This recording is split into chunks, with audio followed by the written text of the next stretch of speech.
मैं डॉक्टर सुनील चौधरी, सहायक आचार्य वनस्पति विज्ञान, राजकीय महाविद्यालय जायल, नागौर।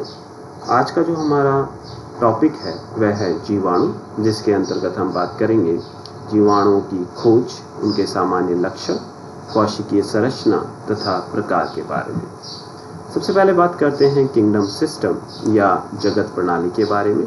सर्वप्रथम कैरोलस लिनियस नामक वैज्ञानिक द्वारा जीवों को दो जगत प्लांटी तथा एनिमेलिया के अंतर्गत विभेदित किया गया था। प्लांटी में स्वपोषी पादप तथा एनिमेलिया में परपोषी जंतुओं को स्थान दिया गया। तत्पश्चात सन 1866 में अर्नस्ट हैक्ल नामक वैज्ञानिक द्वारा तीन जगत प्रणाली दी गई थी। इनके द्वारा एक नया जगत प्रोटिस्टा दिया गया। प्रोटिस्टा शब्द सर्वप्रथम सी क्यूवियर नामक वैज्ञानिक के द्वारा दिया गया था, जिसके अंतर्गत सभी एक कोशिकीय यूकैरियोटिक जीवों को सम्मिलित किया गया, जिनमें उत्तकों का अभाव था। उदाहरण के लिए कुछ नीलहरित शैवाल तथा प्रोटोजोन्स। जैसा कि हम जानते हैं कि कोशिका जीवन की मूलभूत इकाई है तथा वह कोशिकाएं जो समान कार्य करती हैं वह मिलकर के उत्तक का निर्माण करती हैं। उत्तक मिलकर अंग बनाते हैं, अंग मिलकर के तंत्र बनाते हैं।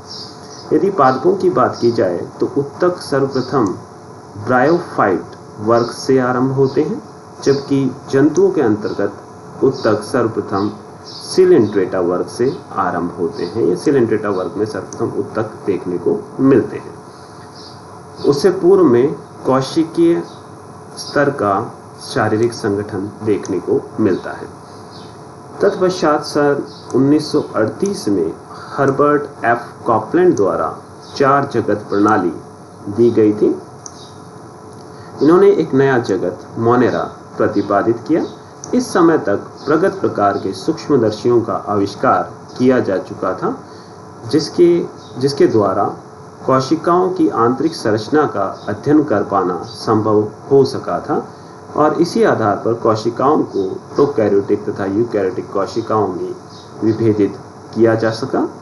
और जगत मोनेरा के अंतर्गत सभी एक कोशिकीय जीव जिनके अंदर सुविकसित केंद्रक का अभाव था को सम्मिलित किया गया, अर्थात सभी प्रोकैरियोटिक एक कोशिकीय जीवों को सम्मिलित किया गया था किंगडम मोनेरा के अंतर्गत। तत्पश्चात रॉबर्ट वीटेकर द्वारा सन 1969 में पांच जगत प्रणाली प्रतिपादित की गई। इनके द्वारा एक नया जगत माइकोटा दिया गया, और माइकोटा का जो विभेदन का आधार था वह पोषण रखा गया तथा इसके अंतर्गत सभी विषम पोषी जीवों को सम्मिलित किया गया। मुख्यतः इसके अंतर्गत कवकों को सम्मिलित किया गया था। जो किंगडम या जगत मोनेरा है, उसका जो विभेदन का आधार था वह कोशिका थी, और मोनेरा के अंतर्गत सभी एक कोशिकीय प्रोकैरियोटिक जीवों को रखा गया। किंगडम प्रोटिस्टा का विभेदन का जो आधार था वह जीव की जटिलता को रखा गया। प्रोटिस्टा के अंतर्गत सभी एक कोशिकीय यूकैरियोटिक जीवों को सम्मिलित किया गया। किंगडम प्लांटी के अंतर्गत स्वपोषी पादपों को रखा गया। किंगडम एनिमेलिया के अंतर्गत विषमपोषी जंतुओं को स्थान दिया गया। इसके बाद बात करते हैं जीवाणुओं की खोज के बारे में। सर्वप्रथम एंटोन वॉन ल्यूवेनहॉक नामक वैज्ञानिक द्वारा सन 1675 के अंतर्गत जीवाणुओं को देखा गया था। यानी सर्वप्रथम इनके द्वारा जीवाणुओं को देखा गया था, परंतु इन्होंने इन जीवाणुओं को नाम दिया एनिमल क्यू।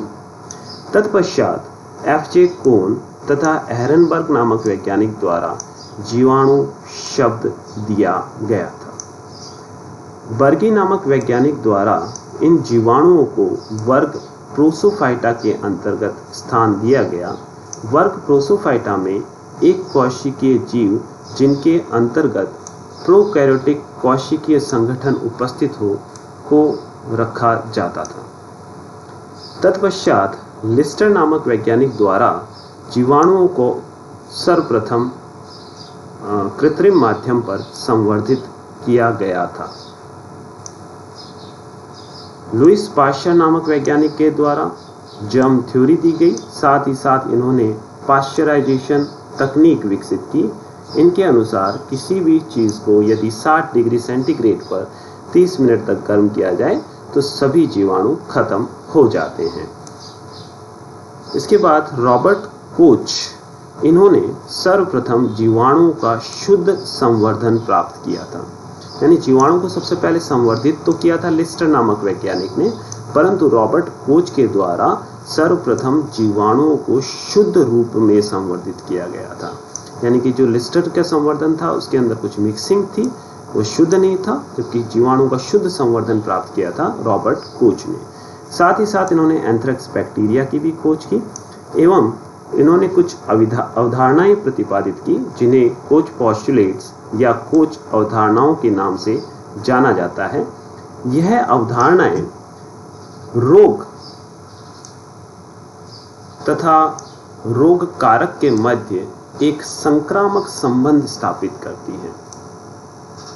इन अवधारणाओं के अनुसार किसी भी रोगग्रस्त जीव में रोग कारक अत्यधिक मात्रा में उपस्थित होते हैं। रोगग्रस्त जीव से रोगाणुओं को या जीवाणुओं को पृथक्कृत किया जा सकता है। पृथक्कृत संवर्धित जीवाणुओं को यदि किसी सामान्य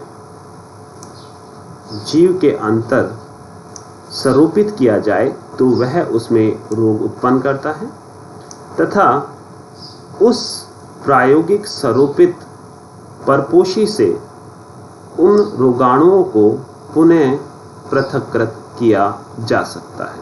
तो यह अवधारणाएं कोच अवधारणाओं के नाम से जानी जाती हैं। बात करते हैं जीवाणुओं के सामान्य लक्षण के बारे में।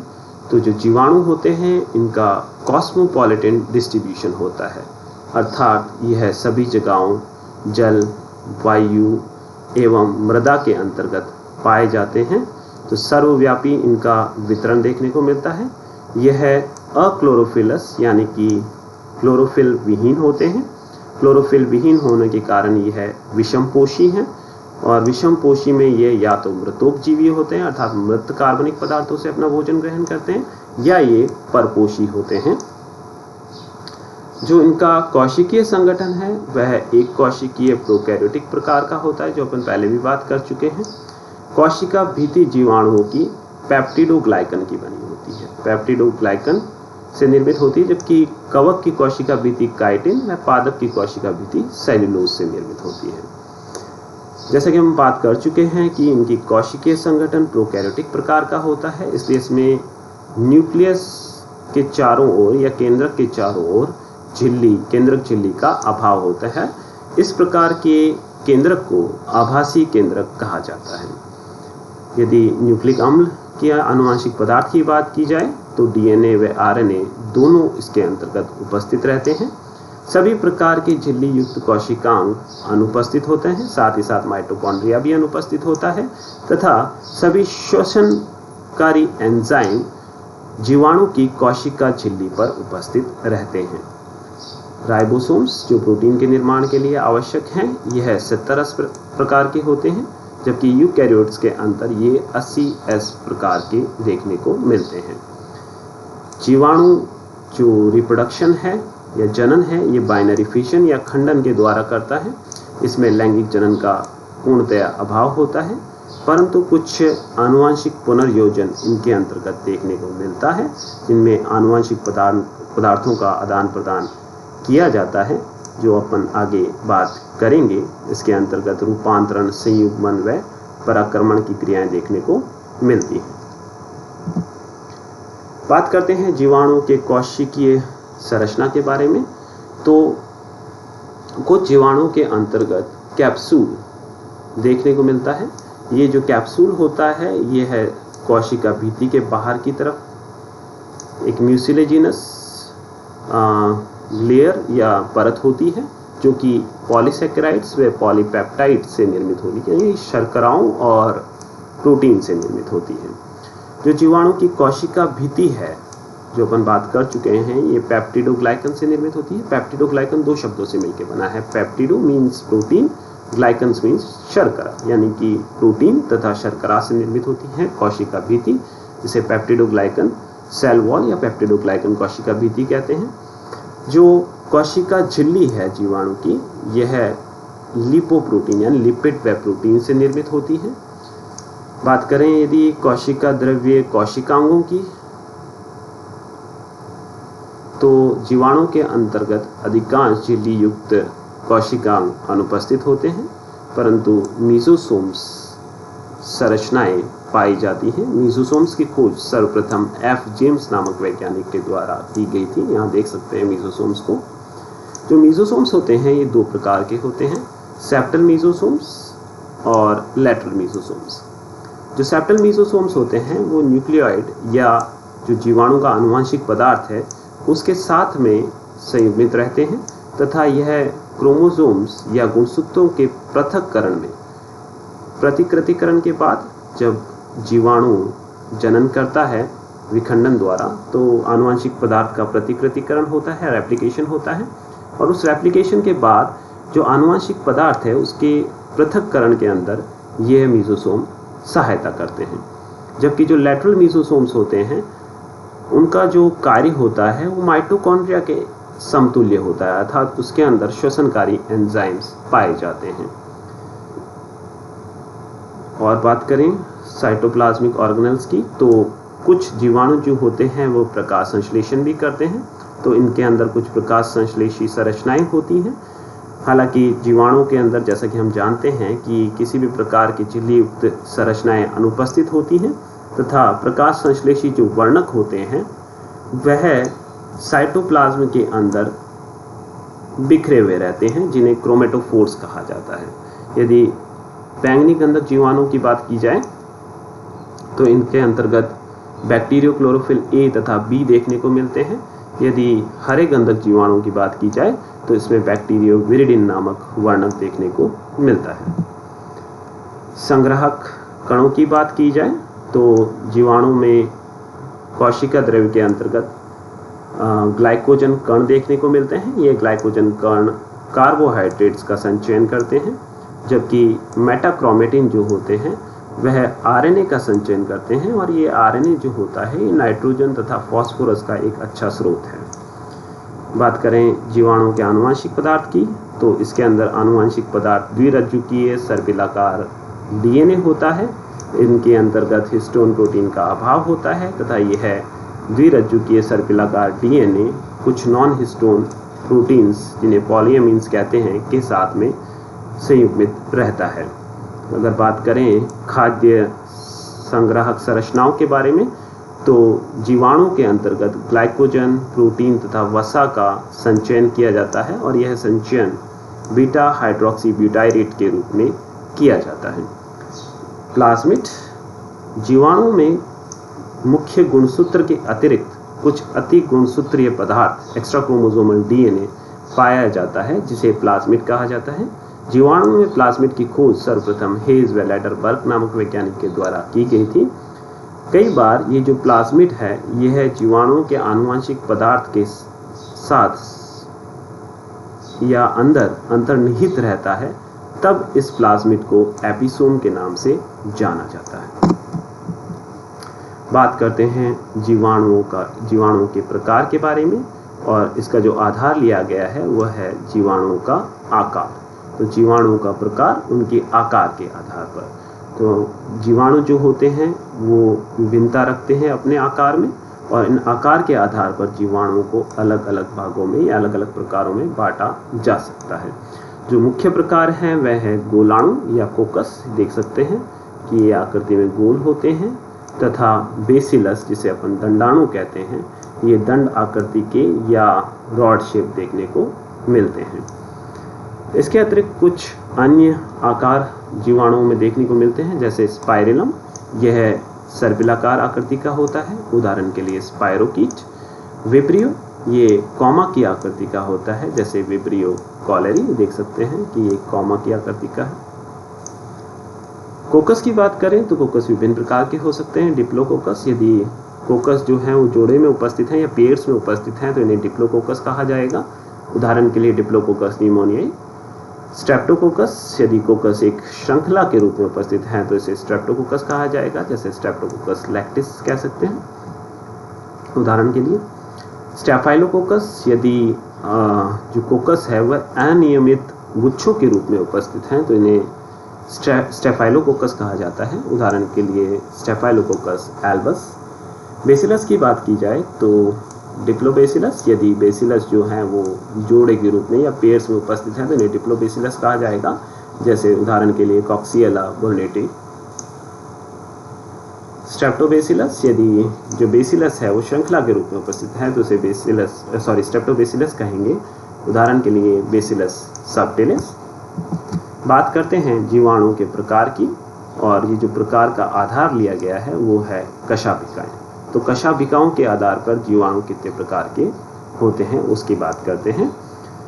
जो जीवाणु हैं वो गतिशील तथा अगतिशील, मोटाइल तथा नॉन मोटाइल दोनों प्रकार के देखने को मिलते हैं, और जो गतिशीलता है जीवाणुओं में वो फ्लैजिला के द्वारा प्रदान की जाती है। तो इस फ्लैजिला के आधार पर जीवाणुओं के प्रकार, सबसे पहले अट्राइकस, ऐसे जीवाणु जो अकशाभिकीय होते हैं, जिनमें कशाभिकाओं का अभाव होता है, उन्हें अट्राइकस या अकशाभिकीय जीवाणु कहा जाता है। इसके अंतर्गत सभी प्रकार के कोकस सम्मिलित किए गए हैं जिनमें किसी भी प्रकार की कशाभिका का पूर्णतया अभाव होता है। तो सभी कोकस या कोलाणु यह अगतिशील होते हैं या अट्राइकस होते हैं, क्योंकि इसके अंतर्गत कशाभिकाओं का अभाव होता है। मोनोट्राइकस की बात की जाए तो यदि जीवाणुओं के अंतर्गत एक ही फ्लैजिला उपस्थित है और एक सिरे पर उपस्थित है तो इसे कहेंगे मोनोट्राइकस या एक कशाभिकीय। उदाहरण के लिए विब्रियो या स्यूडोमोनास देख सकते हैं चित्र में, केवल एक कशाभिका यदि एक सिरे पे उपस्थित है तो इसे कहेंगे मोनोट्राइकस या एक कशाभिकीय। लोफोट्राइकस, यदि कशाभिकाओं का एक गुच्छा उपस्थित है एक सिरे पर तो उसे लोफोट्राइकस कहा जाएगा। उदाहरण के लिए साल्मोनेला देख सकते हैं, गुच्छे के रूप में कशाभिकाएं एक सिरे पर उपस्थित हैं, लोफोट्राइकस कहेंगे या इसे कहेंगे गुच्छ कशाभिक, हिंदी में कहेंगे गुच्छ कशाभिकीय। फिर बात करते हैं एम्फीट्राइकस की, यानी कि उभय कशाभिकीय, यानी कि बंच भी हो सकता है, गुच्छे के रूप में भी हो सकती है, या केवल एक सिंगल फ्लैजिला हो सकती है दोनों सिरों की तरफ। यदि दोनों सिरों पर कशाभिकाएं उपस्थित है तो इसे एम्फीट्राइकस या उभय कशाभिकीय जीवाणु कहेंगे। उदाहरण के लिए नाइट्रोसोमोनास। पेरिट्राइकस, यदि कशाभिकाएं जीवाणु की पूर्ण सतह पर उपस्थित है, यानी कि सभी जगह से कशाभिकाएं निकल रही हैं, तो इस प्रकार का जीवाणु जो होता है वह कहलाता है पेरिट्राइकस या परिकशाभिकीय जीवाणु। उदाहरण के लिए ई कोलाई। धन्यवाद। अगले लेक्चर में हम बात करेंगे आर्की बैक्टीरिया के बारे में, ग्राम स्टेनिंग तकनीक के बारे में, ग्राम नेगेटिव व पॉजिटिव जीवाणुओं के बारे में। धन्यवाद।